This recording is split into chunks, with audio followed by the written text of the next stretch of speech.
Welcome back to Top Bins, the show detailing all the news, the action, the storylines.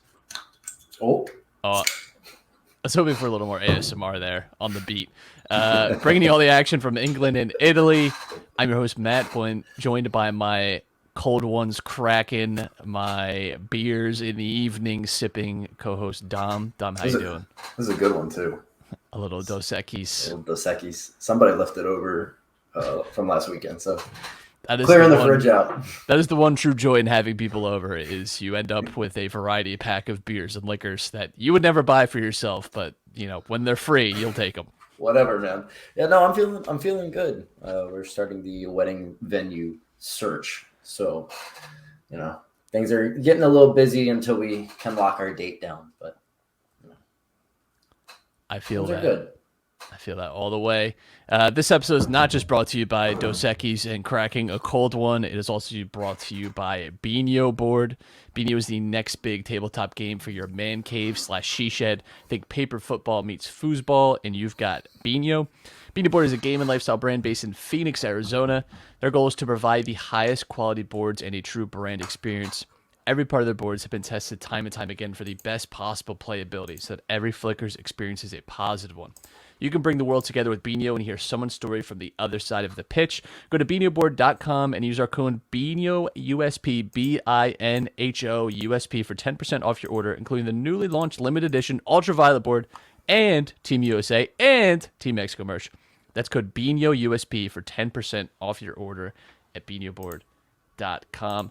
True dedicated listeners to the show will know at least half of what we have planned tonight, which is highlighting the three new teams promoted to the Premier League, and then we'll get into some transfer discussion in the second half of the show. But, like I said last time, I wanted to detail and talk a little bit about some of the promoted teams because I think, a lot of times people don't watch the second division of whatever league unless their team happens to be playing or is one of those teams. But I feel like in general, England, people know the second division teams a lot more. I think it's more common for people to watch the championship. It's a lot more followed, as far as, again, being the second division in the main flight. And two of these three teams, too, we've seen it in the Premier League in the last few years. One of them, I would say, a really established Premier League team for most of my life in Fulham. But Bournemouth, a team certainly we've been familiar with over the last 5-6 years. Nottingham Forest, a team with a lot of history in the top flight, but as we'll talk about, their first time back after 23 years. So it's some characters, it's some names that we've all heard before, some familiarity there, a little unlike, what we talked about with Italy with Cremonese and Monza. Monza had never been there. Cremonese hadn't been there for 26 years. And, we've seen Lecce, in spurts. They've been at least semi-regular in the top flight. Similar here, though, where we know pretty much well about what Fulham and Bournemouth are about. But we'll get into Nottingham Forest. We'll start with Fulham, the champions of the championship. They scored 106 goals last year in the championship, led certainly by Alexander Mitrovic. If you've been following the Premier League, if you've been following Fulham, you know that Mitrovic has been a staple in their attack for the last few seasons, and the few times that they have gotten promoted, you've expected him to carry on that goal-scoring form, and it just hasn't turned out that way. And they're also led by Marco Silva, a manager that has been in the Premier League before and has had varied success.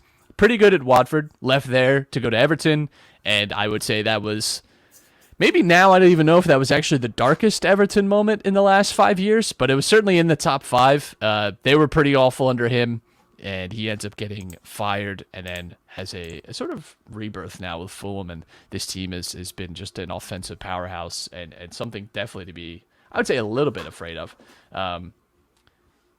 There's some names I think that people will generally be familiar with Fulham. Some team like Mitrovic, right, and Harry Wilson.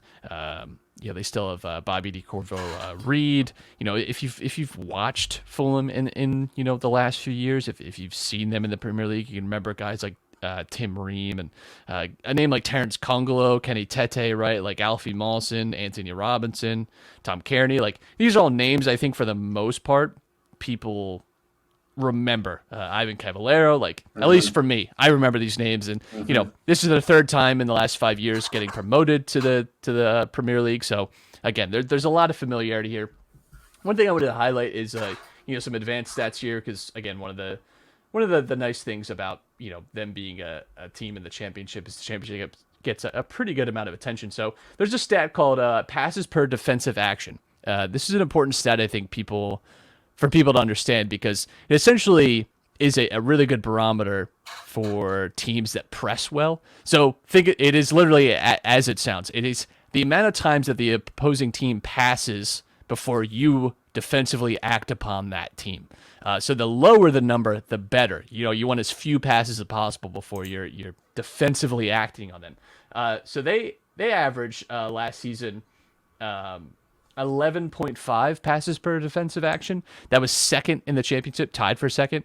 So they're a team that does like to press, and we've seen that under Marco Silva too. In the past with his teams, especially like Watford, tried it with Everton. It didn't work to its fullest extent, but they have a system here that I think can translate to the top level. Like this is a style of play that I think can be challenging for a new team, for a promoted team to bring to the Premier League. But I do think that's a sign for me. And there's another team that's near the top of that we'll talk about too, that's getting promoted here. But that I find interesting.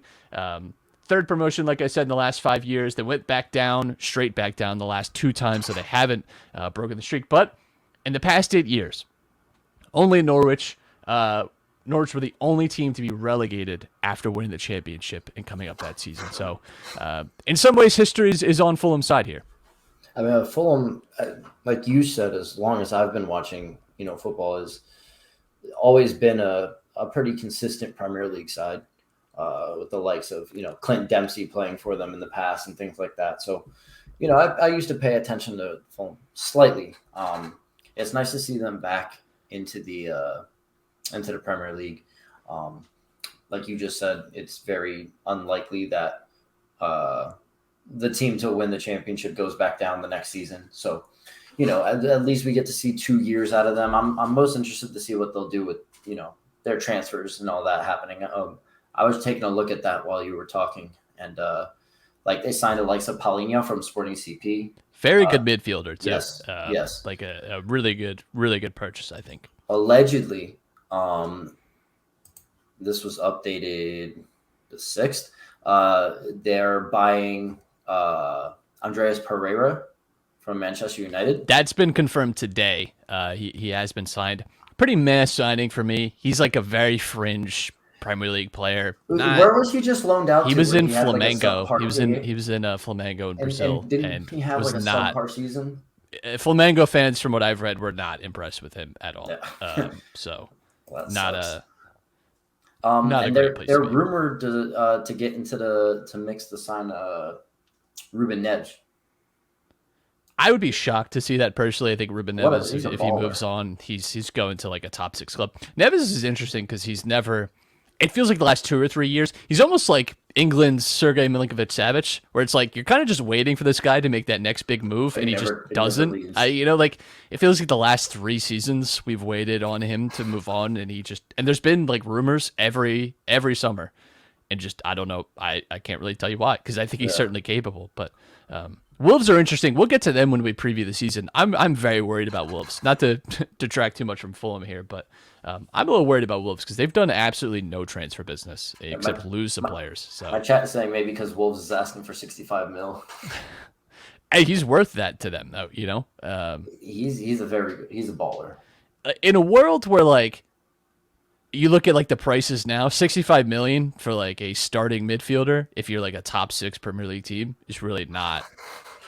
Where like it's hard to adjust to like that pricing now, but like that's just what you're gonna have to pay. That just is. I don't know what to tell you. Did you see the? I saw a montage of his goals from. I'm thinking it's the last few seasons, but like man just has a way of like scoring a worldy goal every single time he shoots. He has an insane stat. I think it's like I can't even remember it. It's like he has more goals outside the box than he does touches inside the box. Or so. It's like something so stupid about him. He has like unbelievable range. It's so dumb. He'd be great for Fulham. Don't get me wrong. Yeah. What I like about Fulham is that the last time they got promoted too, they made a ton of signings, and they had what I would describe as a pretty unstable squad going into the Premier League. They feel a lot more settled, and you'll see this from champions too, right? I mean, obviously if you're the champion of your league, but I think it's underrated about getting promoted by winning, straight up winning the second division in any league, any system, is that typically because you have to plan months and months ahead for all your transfers, all your financial, all the back end stuff. Knowing even just like 3 or 4 weeks in advance, you're definitely getting promoted, is good. Like that's a big advantage to get, and I think that's a big boost for clubs. I think that's part of the reason why it's so rare or I'd say it's more common for teams that win the championship to stay in the Premier League, is because one of those aspects is that you have so much more time to actually plan, knowing that you're going to be in the Premier League, that you're going to be getting Premier League TV money, as opposed to if you go through the playoff system. That's really hard. And the playoffs go obviously almost a month after the season ends. So I think that's a huge benefit there. I like Fulham. I think they'll stay up. I'm excited to have them back too. They're one of those teams that I think, just for me, I grew up with them in the Premier League a lot. The full America contingent was very strong for me growing up too. Like I just like seeing them back in the league. I think they're one of those teams that I always associate with the top flight. Let's move on to Bournemouth. The Cherries, as they were, South Coasters, just like Lecce. We got another South Coast team. It's great to see. Scott Parker, former Fulham manager, took over, if we can remember, when Fulham were last in the Premier League. For me, the return of Dominic Solanke, just one of the best ballers. He had an amazing season in the Championship last year. I don't want to detract from him too much. He was great for them, so I don't want to be too crude or anything, but I am really interested to see him and Philip Billing are the two players I think I'm most interested to see how they do at this level, because they both had great seasons last year in the Championship. Philip Billing has always been, to me, a very interesting player, because obviously first thing that stands out about him is his size. He's 6'4", which is a little unusual for a soccer player. Like, they're just usually not that tall, at least certainly, in the midfield. He has this great ability between, like, I'm not sure what his best position is in the midfield. I'm not sure that most managers have ever quite figured it out, but, he had a really good season last year, 10 goals, 10 assists. You love to see that. He's kind of just well balanced in a lot of different ways. So I'm looking forward to seeing how he's progressed since the last time we saw him in the Premier League. Dominic Solanke as well, I think, gained a lot of confidence, which is, we can't forget he was a very talented young player. You don't end up, going through Chelsea's youth system and being bought by Liverpool and even getting some minutes for Liverpool too. And the strange thing about him when he was at Liverpool is that he had like good chances. It's just a little bit unlucky, honestly. Probably should have scored a little bit more than he ended up doing. But 29 goals in the Championship last year. A guy that has definitely some good positioning. I'm interested to see how he performs. Next year. And let's not forget too, he's only 24. It feels like we've seen Solanke a lot, but I think there's a lot there. But I can't wait to see him get a brace and win 2-1 versus Liverpool. Nah, I won't be on the show if that happens. I don't know about that. Feel good story too. David Brooks, obviously dealing. I think it was it leukemia or lymphoma last season, dealing with cancer. He's back. He's healthy and he's back training, so we could see him this season. That'll be great. And he was a very talented player. I think a lot of people, outside of just even the fact that it's great to see him healthy, it'll be nice to see a player like that back in the league. But again, a lot of the names that you can remember, Junior Stanislas is still somehow on this team. Lloyd Kelly, Adam Smith, who you can remember had that absolute banger a few years ago against Manchester City. It's one of my favorite goals ever. They signed Ryan Fredericks off West Ham. That's my one beef with them, is that they haven't really done a lot in the transfer market yet. And I'm just worried a little bit about the talent level here for Bournemouth. That would be my concern with them. They were first in passes per defensive action in the Championship last season, so they do like to win possession. They do like to put pressure on opposing teams. We'll see how that translates into this season. One thing, again, that worries me with them, they had some really bad spells in the Championship. They were sort of characterized by like these really impressive win streaks and these really dull and dour losing streaks or really bad runs of form. What worries me about that is, they were able to get that under control and ultimately finish second and get promoted. Well done. But those things, I think, can be harder to overcome when you're in the Premier League and you're playing against much more challenging opposition. Teams are they're not going to give you that extra relief that you might get through, some of the bottom teams in the championship. So that would be my concern, is that you can't really afford to be making those types of mistakes. You can't really be afford for slipping in form the way they did a lot last season. And yeah, again, it's a talent question for me for Bournemouth, for them staying up. We'll see what they do in the transfer market wise, but it is good to see them back immediately. Again, another team that I enjoyed seeing, simply because they rose up pretty much through the entire tier of the system. We can all remember Eddie Howe's work to get them up. And I think for the most part, we're always a pretty enjoyable team to watch, always pretty exciting. And, I think did things in a lot of the right way. So I'm excited to have Bournemouth back. Yeah, no. The only my concern is you see a lot of like former Fulham players. So from the fall of Fulham comes these players that still have starting or more influential roles in the team, and that kind of worries me. Like you said, they have these dips in form where you can't afford that in the Premier League. You'll go on a losing skid and right back up in the relegation zone and right back down. I think I'm most critical of them this year. Yeah, I think out of the three, we'll get to Nottingham Forest next, but out of the three, I think I'd be most worried about them, because we've seen Scott Parker in the Premier League. Now he's had a full year championship experience, and I think that's probably been helpful to him. I was not impressed when I saw him in the Premier League last time. Now, Marco Silva has had a mixed experience. Steve Cooper, we haven't seen at this level. I think you can, make tons of criticism about any of these managers, right? And fair enough. But again, the talent level for me too is not quite Premier League level, I wouldn't say. And I would have some concerns there. I would feel probably most confident about them maybe going back down. Nottingham Forest is going to be edge it for me, but they've done a lot of good transfer business, which we'll get into, that I like. But yeah, and that's with the caveat too that we still have a lot of transfer window left. We're still like 3 weeks away from the season. Plenty can happen, of course, but some of the mainstays too in their team that got them promoted. I'm thinking of Nat Phillips, who's back with Liverpool, no longer at Bournemouth, could return, right? But that's the worry for me too. Is not only have they, I wouldn't say have like huge swaths of Premier League talent, they've lost some players too that helped them get promoted. But we'll see with Bournemouth, right? I don't want to be too dour. Nottingham Forest, managed by Steve Cooper. First time back after 23 years in the championship in the wilderness. Good to have them back. I think, again, just a very famous club, obviously tons of history, especially going back to the 70s and 80s. A team that has had a lot of European success, a lot of domestic success.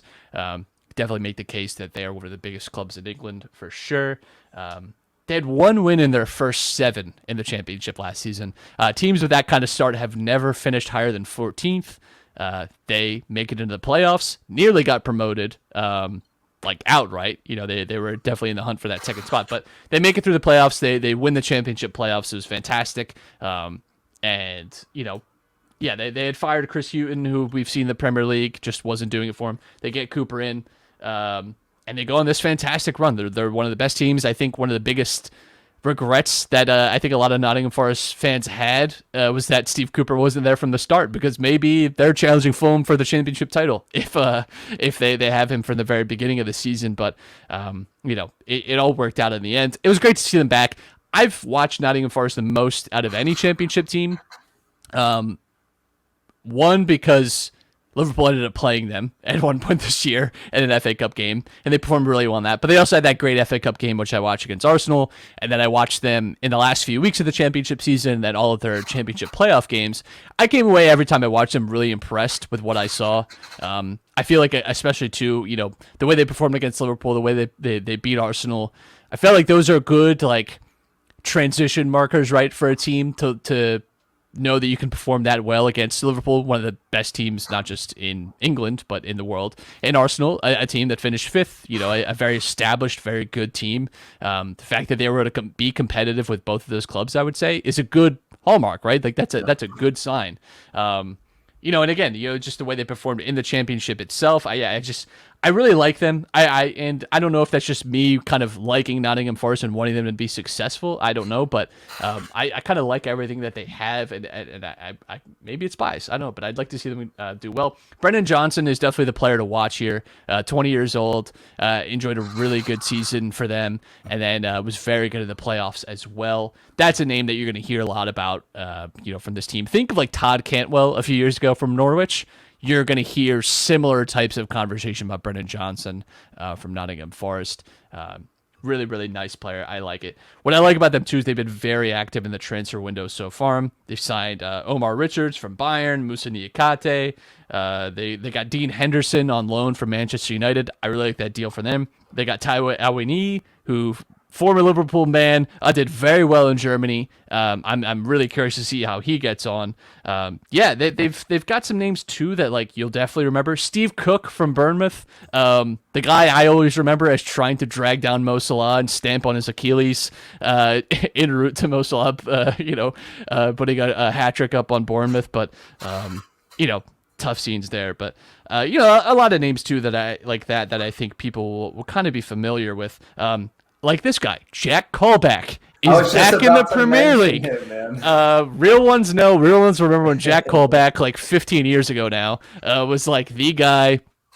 Just the Here's the next big thing. The next big thing, famous too, from going from Sunderland to Newcastle as well. Very few players making that transition, but yeah, it's good to see Jack Colback making it back to the Premier League, because who would have thunk, right? Like that's a little bit amazing to me. But he's the last generation's like Jesse Lingard. Like you always look at him, you always think he's so young. He's 32.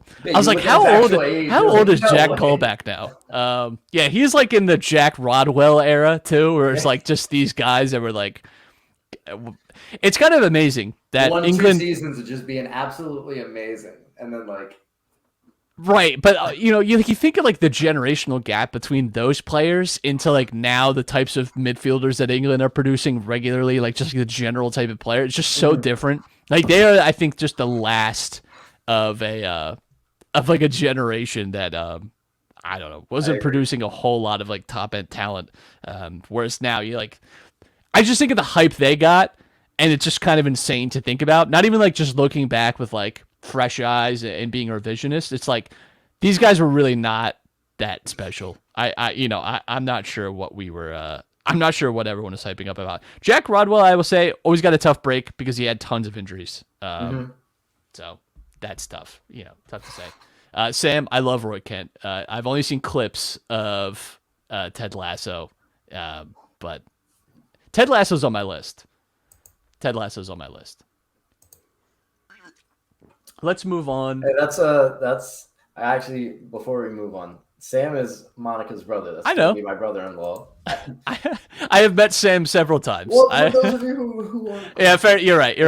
I forgot where. I want to give him a shout out. It was his birthday, so happy birthday, Sam. Happy birthday, Sam. Hope you had a good one.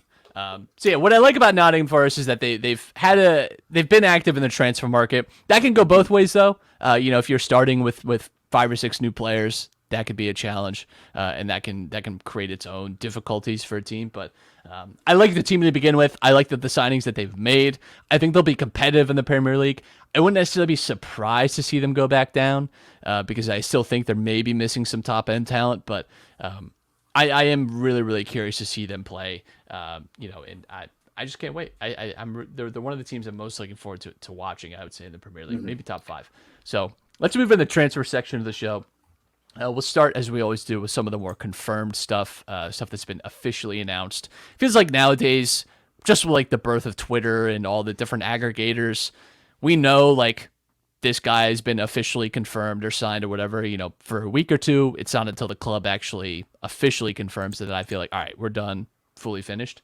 So that's really what these signings are about. Aaron Hickey gone from Bologna to Brentford. I like the signing from Brentford. Aaron Hickey, one of the, I think, more brighter, especially fullback prospects out of SerieA last season. Really good attacking fullback. Only 20 years old, incredibly young still. It's not often you have someone that young playing what I would say is obviously a very important position, and it is for Brentford too. and the offensive ability that he has at that age, and he can still be molded in a lot of different ways. I like it. I think it's a really good signing. This one I'm actually a little excited about too, because I've always thought Lenglet is pretty good. He goes from Barcelona to Spurs. I think it's a good just kind of retool for him personally, right? Like, I think he just had some difficult times at Barcelona. A lot of players have. But as far as his skill set goes too, I think he works really well in a back three. He's a really good passing center back. I like so much of what Spurs have done this summer, and it makes me a little worried simply because I want to pick them to do well and do things, but I know that is a path. I would say I really towed the line in the second half of the season when we had our bet between Arsenal and Spurs, and I think that just narrowly went my way. I feel like I've gotten out. I hit on roulette, and I'm walking towards the cage to cash out, and I'm just thinking in the back of my mind that maybe I could go back and hit black again. And it's like maybe I should just cash out. Maybe I should just go. But I like Lenglet to Spurs. I think it's a good signing for them. They need that center back depth as well. So good on Spurs for that. Steve Bergwijn left Spurs for Ajax. Big signing for Ajax. Some depth loss for Spurs, but I think Richarlison is very much his replacement. I don't hate that much. Do you? I think that's fine. No, I think this actually works out for Ajax because I've saw rumors. We just talked about Nottingham Forest. They're maybe making plans to make an offer for Anthony, things like that. Bergwijn can play centrally. He can play on the right. I think this works out for them pretty well. I'd be interested. I think he fits a team like Ajax. Didn't he play for Ajax before? No, he played for PSV, so he's familiar with Eredivisie at least. He's familiar with the league, right? And he always wasn't a great goal scorer, but also had some big goals scored. In terms of weight and quality of goal, he had definitely some big ones. But yeah, he never really was he did play for Ajax actually, 2005 as a youth player, and then went to PSV in 2011. Right. So yeah, he was never a prolific goal scorer for Spurs, and never seemed to quite find that level. Doesn't help that there was a lot of manager turnover pretty much from the day he started. But it's an exciting signing for Ajax, and I think for Spurs, good to just kind of get out on a deal that wasn't working for you. I would probably say Richarlison is an upgrade, at least systemically he is. He's probably a better defensive forward than Bergwijn, but and probably could score better as well. But fair enough. Leeds have signed Tyler Adams and Luis Sinisterra. They continue just collecting all the American Infinity Stones. I can't wait for Christian Pulisic to be linked to Leeds. That's all we need next, I would say. Luis Sinisterra as well. Really, really exciting player to Feyenoord. Some of that really got onto my eyesight. I don't know how to speak. That really got I would say I became aware of through the Europa Conference League, made it to the final of Feyenoord, was fantastic in the knockouts, against pretty good opposition too. Exciting signing. I think he can be that Rafinha replacement, and we don't really have an update on what's happening with Rafinha. It's kind of been the same regurgitated stuff for the last week, but I think he's a good signing. I like Tyler Adams as well. I think if you're talking about helping that midfield, which could use some more sturdiness, some more strength, he does that very well. It helps that he's worked with Jesse Marsh in the past. He has that existing relationship there. I think there's he's worked with Brendan Aronson and played with him. Who's also made his move to Leeds. So I like a lot of what Leeds have done in some ways. I'm still worried about them, mind you. I think that it's going to be tough. They've lost Calvin Phillips. They're likely to lose Rafinha. And I worry about them in that sense, but I do like the signings. Do you think that Leeds are better off with Tyler Adams instead of Calvin Phillips? I don't think they're too dissimilar. The problem with Tyler Adams is that he hasn't been able to stay healthy. That's been the big knock on him. Tyler Adams too is still pretty young. I think he's just been a part of the discussion and discourse now for so long that we kind of got Sterlinged, where it's Raheem Sterling is actually still pretty young, but we just think he's like 32. Tyler Adams, I think, is only like 23. So like still like plenty of room to improve here. But you look at their summer, they've made good signings. And yeah, Tyler Adams, I think Mark Roca's more the Calvin Phillips replacement, like direct replacement, because he's more that like defensive minded midfielder, whereas Tyler Adams is more of kind of an 8, kind of a 6. He's a strange player in that way, I would say. Yeah, I think I kind of like what they've done so far. I like what they're doing. Yeah, I like it. I would like some defensive signings, but I think they'll get to that.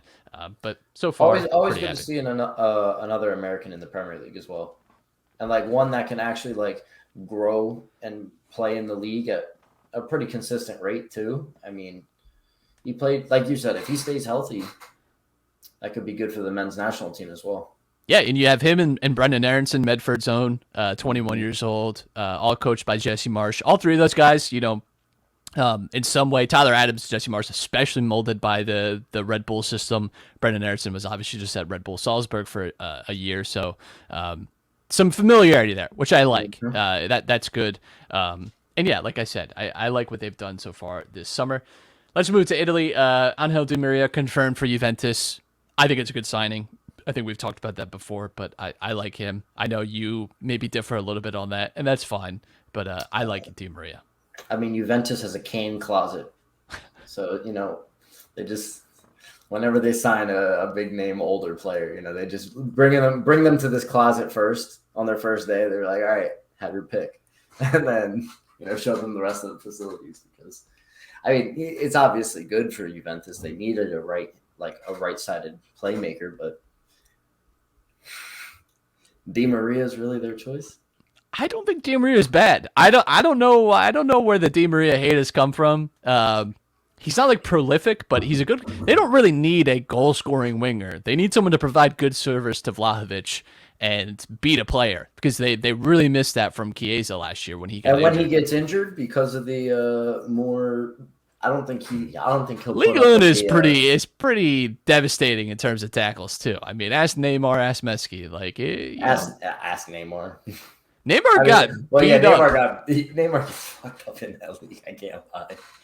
Like they've been going into some challenges. I don't know. I like Di Maria. We differ on that. That's fine. I'm gonna see a lot of dancing on the sideline. Hey, listen. We'll figure out a gentleman's bet for Di Maria. I'll think of something for next week, and we'll put it to the test. We'll that'll be our season-long watch party there. Pug back again. He's back in Juventus, back in Turin. The man who only knows that 2 clubs exist in the world, Manchester United and Juventus. He's back. I don't know what to make of this. Paul Pogba is an enigma to me. He's clearly talented, yet, like I said, he has seemingly no effect on club level, his team actually being good or not, despite being so talented. Whereas the international stage, he looks great. He looks like the player that we know that he is. It's so bizarre to me.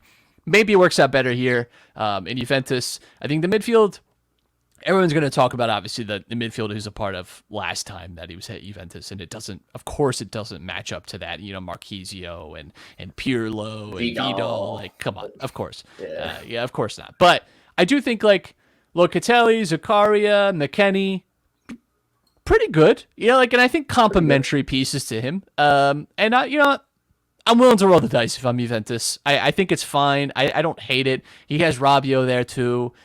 We'll see. We'll see how it goes along. It's not one that like excites me, but I don't hate it either.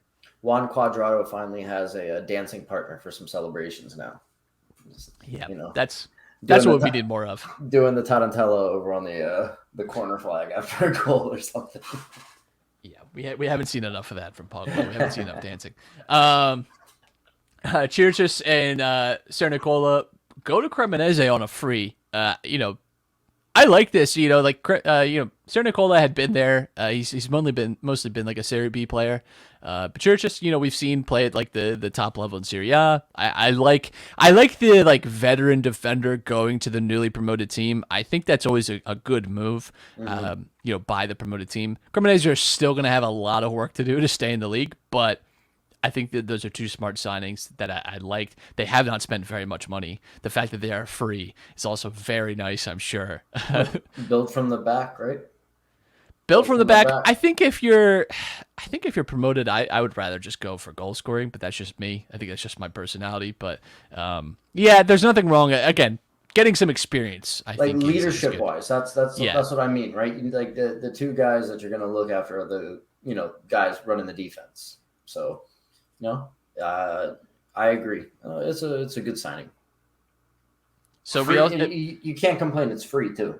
So they also signed Radu, the Inter goalkeeper who gifted Milan the title. So I did throw that in there. I know that'll make you happy. We'll see. We'll see if he has any. Stop saying the word gifting. That was a gift, and you know it. And it's okay to say that. It's fine. It's over. You've had the parade already. Luka Jovic to Fiorentina. Luka Jovic was. I was fully in the Luka hive. When he was an absolute gunman at Frankfurt, and I was so excited for him. I was so devastated when he went to Madrid because it just seemed like such a bad move at the time. It seemed like just not the right place for him. People forget this too, though, because Benzema has obviously been so good, especially this past season. There was legitimate discourse and discussion that Benzema was like going to be replaced by Luka Jovic that season. That has, I think, been lost in some ways to like history, but. Luka Jovic was like legitimately seen as like the next, and he was fell apart. I think only 3 goals in his time there. Like it just absolutely stunk it up. When he went on loan back to Frankfurt, didn't really have the best season. It's on a free transfer. Real Madrid bought him out because like just go, just get away from us. It's maybe the move for a career revival for him. To be honest, I think it's not a bad spot. I think a club like Fiorentina is perfect for him. In a league I think that he can do very well in, and I'd love to see him get his career back on track because like you said, those Frankfurt days, him and Rebic were just unreal together. That was also the Haller days too, like that was a great front three, very exciting. I'll just say this, Balkan strikers at Fiorentina done pretty well. I'm talking back to Jovetic, we just had Vlahovic. I'm just saying, you know what? It's worked out. It fits the mold. It's worked out. We have a profile. We like it. Matteo Pessina to Monza. I like this a lot. Big signing, but I did not expect this because Pessina's been like a part of Atalanta the last few seasons, and I was a little surprised when you sent me this on Twitter. Good signing by Monza. I think he is a SerieA. He's not amazing, right? I don't want to oversell it, but he is a starting SerieA quality midfielder. I think that's a quite good a bit of time with the Italian national team as well. So like he featured in a few games in the Euros. Like he's obviously like involved in the Italian national team's future, and like you said, he's a very regular piece in Atalanta's system. Upon doing a little more research, he started his academy career at Monza as well. So he has ties to the club. That probably meant a little bit, especially coming back into Serie A. And who can say no to Berlusconi, right? So I think who can say no to Berlusconi's money, I think is well, that's what I was implying, right? Like, also, I think that's how Berlusconi ends a lot of his conversations is, who can say no to Berlusconi? Just comes on, I got an offer for you. like listen, just take this envelope real quick. Take a look inside. And he's definitely being compensated for his time. That's for sure. Yeah, we'll see. I like it, though. I like Monza obviously have the benefit of being bankrolled by Berlusconi, so they're going to be able to get signings like this. That's a advantage they have over teams that are kind of near the bottom of Serie A, but it's still going to be a big fight for them. Next season, they sign Barella. I would shit myself. I'm telling you right now, I would have a seizure if they signed Barella. They signed Barella and Immobile. I'm telling you right now, I'd be getting a Barella shirt. Tell you that much. Berlusconi, you make that happen, I will buy one immediately. I will buy the away, the alternate, and the home kit. They just have crazy money. They bring in Barella, Immobile, and Emerson at left back. Just here we go. Yeah, Emerson, I think, is more the level there. Let's get into the rumors, the unsubstantiated claims, the Fabrizio Romano tweets, the weird articles that get retweeted that you don't know who's the source for this.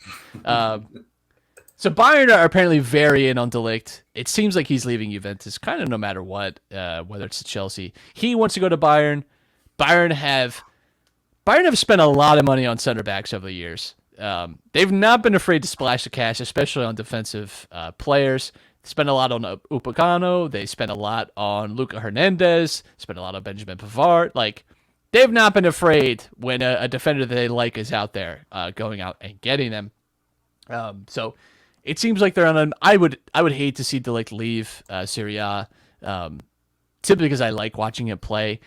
If it makes Juventus weaker, I think there's some added benefit there. Fair enough. I get it. That's fine. But I do like watching him a lot. I think he's a talent. I think it would be a shame for Juventus to lose him. But it seems like, I don't know.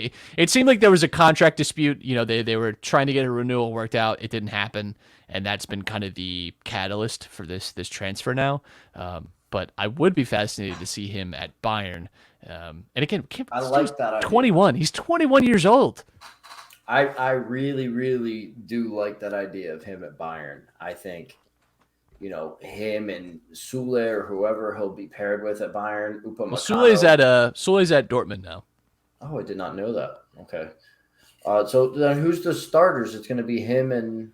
Probably him and Upamecano or Hernandez. Honestly, I like that. Like, yeah, Hernandez can play on the left. He can play at center. Like, Bayern has options. And I think that bringing him in would be really, really good. Let two young center backs kind of grow together. I think that fits the Bayern mold, right? Yeah. Yeah, it definitely fits a lot too. He's like a Nagelsmann type of player, I would say. So I like it for Bayern. Kind of hate it for Juventus. I think it's a bad choice, but it doesn't seem like they really have any other choices. This one, because we just got to talk about Ronaldo every week on the show somehow, because it's like the never-ending story here. Ten Hag insists that Ronaldo is not for sale, despite him not showing up for the tour. But he's totally gonna be there, and he's totally happy to do it. I actually think Ronaldo ends up staying, because I don't know who's gonna buy him. And outside of his contract just getting bought out, I don't know where you go from here, because the market for him is not nearly as big as I think he might think it is. And Chelsea, I think, have moved beyond Ronaldo, right? I think it would actually be a step backwards for them to get him. And outside of him, I don't see it. I really can't think of another club, because you got to pay a transfer fee and then you get to pay his wages, which we know are insane. I don't know. And maybe that's what Ten Hag means when he says that he's not for sale. I think it just means he has a prohibitive price that people are not willing to pay. Not that we aren't necessarily willing to let him go, but even if they did, I don't know. It's we tried, and I don't even know that they tried. I think it's, listen, we're not interested in having to go out and sign a new striker now all of a sudden. Sorry. Yeah, that too. Yeah, that's what's bizarre to me. Do that. That's what's bizarre to me. Is it was the writing on the wall was kind of obvious in early April that United probably weren't going to be in the Champions League next year. Do you think there's an issue with their scouting? Do you think that they just United scouting? Yeah, United scouting that just lost their two head scouts a month ago, and this summer is just based solely off of what Ten Hag wants, because that makes sense. Yes, I do. I think there is a problem with that way of running your club. I'm a little sick of the Ten Hag is some fucking genius bit that everyone's pretending. Because the dude is 82, and we're acting like he's 27. It's weird. He gets the discourse that Nagelsmann should get, whereas the Nagelsmann is in his mid-30s and is genuinely very smart and very good and very talented, and it's also worked with teams, brought them up to the Bundesliga. Ten Hag is in his 50s. This dude is not 50s is young. I don't want to besmirch being in your 50s, but can we stop pretending this dude is 29 and he just retired last year and is just a wonder boy? It's a little exhaustive. I'm tired already of hearing about how this guy's the next generation in coaching. The dude has been around for 30 years. I don't know what to tell you. Yes, I'm looking at my chat right now. They're making fun of Ronaldo, saying, his new level's the Europa League. Ronaldo, is only scoring last-minute winners in Europa League now. They said Harry Maguire is Bayern's top target. Harry Maguire, by the way, confirmed as being is confirmed. By the way, I just had to look it up. Klopp is 55, Ten Hag is 52. They are contemporaries. They're the same. They would have gone to the same school. Can we stop talking about Ten Hag like he's this young? Would you call Klopp a young and up and coming coach? No, you wouldn't. No, you wouldn't. Yeah. It's stupid. Yeah. Stop it. Yeah. Shut up. He's not this new. That's the United bias media. That's what that all is. It's just like God. It's just because he looks kind of young still. Listen, like he's taking care of himself. Whenever United bring in a new manager, whenever they bring in top signings, the same thing happens in the media and in the press and how people talk online about it. How old is Max Allegri, Dom? Would you guess? He's probably older than both of them. He's 54. Yeah, he's 2 years older than Ten Hag. We're talking about established, like. I'm so sick of it. Jesus Christ! I'm gonna stroke out at some point this season. Listen to the Ten Hag nonsense. Anyway, we'll see what happens with United. It seems like a mess. Yeah. I'm glad I'm not part of it. That's all I'd like to say. Yeah. Sterling to Chelsea. This seems like it's going to be announced. Might even be by the time people listen to this, if they're listening to it after the fact, not live. Seems like this one's done. It was just kind of waiting on like the official confirmation. I have mixed feelings about this. I think he's an upgrade over some of the right wings that they've had. And yet I don't feel like this actually improves Chelsea in a very meaningful way. I am curious to see how this works, but I think Sterling has been a victim of his own success in some ways, and that he's almost become kind of underrated now. When he's actually still like, he's a good goal scorer. He's not like the most clinical of finishers, but constantly in good position, still a good dribbler, knows how to like use space. Like, I think Sterling's still a very good player. I don't know why people are so. He has like a weird discourse surrounding him all the time. I would say I'm not totally sure I understand why. I think he's a very good player. I think it's a good signing for Chelsea. I'm just not sure that it really improves them. I don't see it. And I also feel kind of crazy because it's like, really feel like Chelsea need to sign a center back. And I really feel like the midfield could probably use some addressing because N'Golo Kante, by the way, who can't travel to America because he's unvaccinated. Nice job, Bozo. Has not been able to stay healthy for the last 3 years. And that's a big concern.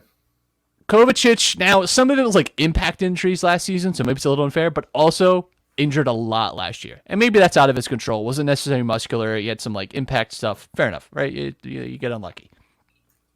You're depending on like Conor Gallagher and Ruben Loftus-Cheek. Also can't travel to USA because he's unvaccinated. Good job, Bozo. I'd like to see a little something more out of the midfield. That's all. But I will say Chelsea, they're getting Ben Chilwell back. They'll have him for the whole season. I think, they had a lot of injuries last year, but defensively too, they've lost Rudiger, they lost Christensen. Right now it's just Thiago Silva and Chalobah. I'd like to see maybe some action there. I don't know. But Sterling, I like. In the vein of defensive signings, Nathan Ake has been linked to them as well. They're just trying to help City fund the Erling Haaland sweepstakes that they had to commit so much money to. Nathan Ake is interesting because I think City overspent to get him. And anytime he played, though, for City, he looked pretty good, especially this last season. He had some pivotal moments for them because they did have a lot of defensive injuries, and he spelled quite a bit, and what I would say was pretty competent. And I think he fits the mold of like what Tuchel wants in a center back. But I am dubious on him being like starting center back for a team that has ambition of winning Premier League and Champions League, which is what Chelsea's ambition is. That's it. Where was he? Was he at Bournemouth? He was at Bournemouth 2 years ago. He was at Chelsea, and he was very underwhelming in my opinion when he played at Bournemouth as a starter. Right, he started when he played there. Yes. So I don't know if this is the right fit. It would be very Chelsea though to sign a player that they had. He's gonna get signed and loaned. That's the Chelsea DNA. You know, I think if they sign him now, they're keeping him. I don't think. Sign a big player. It doesn't work out. Send him out on loan. Like that's Chelsea. That's Chelsea right there. Yeah, I would like to see him back, but we'll see. We'll see how that progresses. I've been going through Fabrizio's page. What do you think about these Bellingham to Liverpool rumors? That has been a thing going back to last season. Apparently, they're heating up again. Yeah, well, so because Klopp had like some quote, I didn't read the exact quote, but Bellingham to Liverpool is like not new speculation. It's been around for a while now. Apparently, we were interested in when he was at Birmingham. Like everything that we hear about is like he's like been name dropped a ton by even like reliable Liverpool journalists. That it's like we're not really making a midfield signing this summer, but next summer we really fucking like Jude Bellingham. So I don't know. There was even like speculation that it could be when we signed Naby Keita, we signed him and then we had like some weird. It wasn't even like we signed him and loaned him back. We just had like an agreement to buy him from Leipzig at the end of the year. Like he was effectively our player, but just played another season at Leipzig. There's a lot of speculation that it might happen with whatever. No way we buy him this summer, obviously, because they just sold Haaland, and there's no way that they're selling him for like and fair enough, right? But I love Bellingham. Would love nothing more. Listen, there are two players that would have done sick and twisted things to see them at Liverpool. One was Erling Haaland, and one is Jude Bellingham.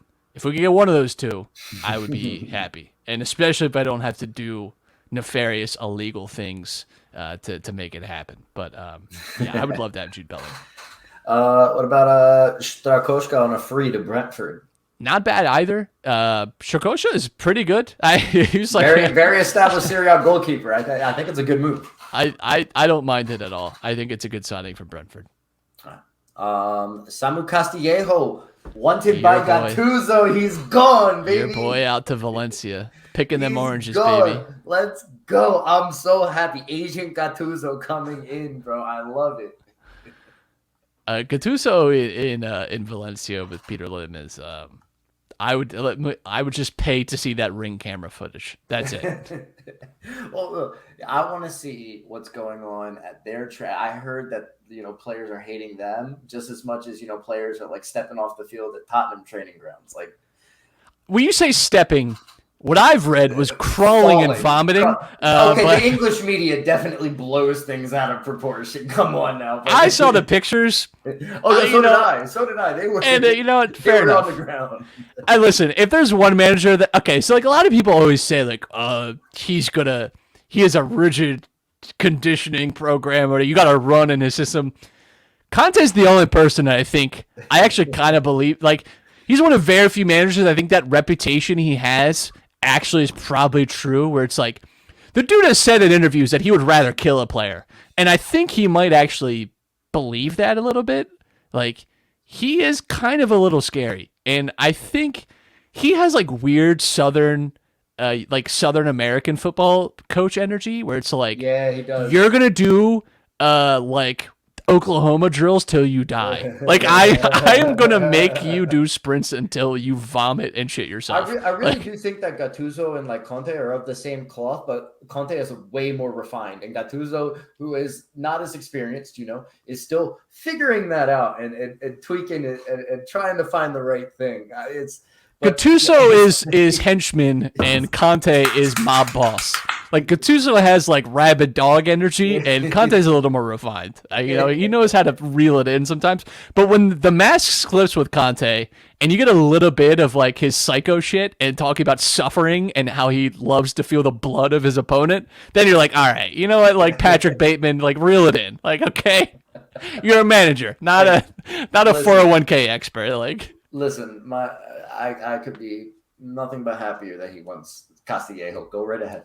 Go right ahead. Give us that extra money. I had seen that exact thing. I debated putting in the show. I figured you would find a way to talk about it anyway, because I know that's a godsend for you. My chat is asking, what's your opinion on Nathan Collins? And also, what do you think about Gavin Bazunu to Southampton. Bazunu to the Southampton. He's the goalkeeper, right? Admittedly, I don't know much about him. I know that he's like highly rated, but I can't say much. Nathan Collins, I'm interested in. He's going somewhere, isn't he? I just saw, I think it might have been by Fabrizio. The last like 6 months at Burnley, he looked really good. I would actually be shocked if Burnley sell him, just because I think that he's like a piece to build around, especially while you're in the championship. I feel like I just saw a rumor about him going somewhere, which I think I would be surprised to see themselves, simply because I think he's that good that you probably hang on to him. Yeah, Bazunu, I can't speak much to and pretend like I know a lot about him when I really don't. But Wolves, that would be Nathan Collins, the Wolves. That would be a good set because they lost Roman Saiz this summer, so they definitely have like a need at center back. Wolves are a team that I'm excited to talk about when we talk. Well, I shouldn't say excited. I just have like feelings about Wolves that I'm worried about them this year. Like I liked what Bruno Lage did last season, but I'm worried about the FC project not working out anymore, right? Well, yeah. I mean, they also have they have some issues too with like their ownership group, because their ownership group is like Chinese funded. There's been some issues with like Chinese owners, abroad, and some of the money and how much they're willing to invest anymore. Yeah, Wolves would be a good landing spot for him, but I'd like to see him stay with Burnley for another year. I think he's an interesting player. I like Nathan Collins a lot, but. And then just, quick fire real quick. Arturo Vidal on his way to Flamengo. He's going to play in Brazil now. He got bought out by Inter. Mm-hmm. Napoli are set to sign Leo Ostegard on a permanent deal from Brighton. AC Milan is progressing in talks with CDK, Charles De Ketelaere. He's the main target alongside Ziyech, but they're really pushing. Apparently there's not a full agreement yet, but it's likely to happen. David Ospina joins Al Nassr. See ya. Let's see. No more time wasting when you watch Napoli games now with Ospina. Every time he jumps and lands, it's like I hate that shit. It's like 2 minutes of this guy, and he just like the hands waving and he's grabbing his knee. It's like Jesus Christ, dude. Like Leeds still waiting for Barcelona to submit an official proposal for Rafinha. Yeah, we'll see. We'll be waiting a long time for that, I think. Last step. We are so rich, right? Before we're done, last thing. I don't think we talked about it or mentioned it on the show. Bale to LA? I think we did a little bit. We did last week. We did. I think we did mention it last week. Just to reiterate, he was looking just for a place where he can train and stay in shape until Wales, goes off to the World Cup. They do have great golf courses out there. Yeah, for golf. I mean, this is a guy that, again, like it was being discussed that he might just retire straight up and just run around a bit until the World Cup. We'll see. I want to say I'm excited to see him play, but I think we've forgotten a little bit too the last year and a half with Bale. He just hasn't been that good either. Some of the slander around him has been a little unfair, but I think there are some valid criticisms of the fact that the dude just doesn't look that good anymore. I don't know, but he looks great for Wales. He's, again, similar to Pogba, just kind of an enigma. Yeah. But we'll see. I'm curious to at least watch him play for LAFC. I'll tune in, and they know that. That's why they get guys like that. And I think that's everything that I have. That's Fabrizio Romano's Twitter, from today, in a nutshell. Yeah, I've been listening to his podcast, and God, he really makes the "Here We Go" thing. It's just too much of a brand, and it's just pump the brakes. All right, Mario. I spit. Huh? It's a bit too much. It's a bit too much for my taste. Dom, anything to say before we get out of here? Follow me on Twitch, twitch.tv/aharry8. I've been a little inconsistent with it, but man was getting engaged and all of that. So,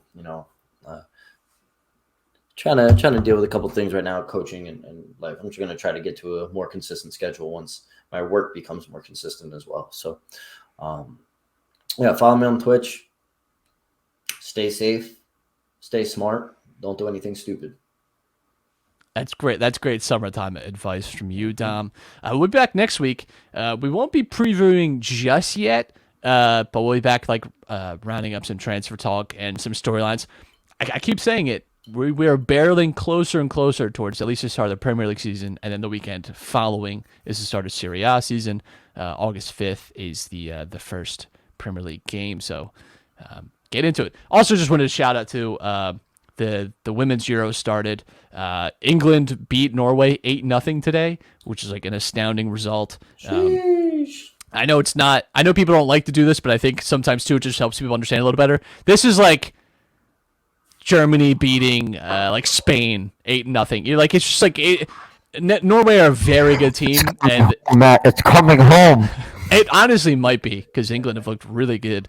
Beth Mead is like just dummy good. She's like absolutely stupid to watch.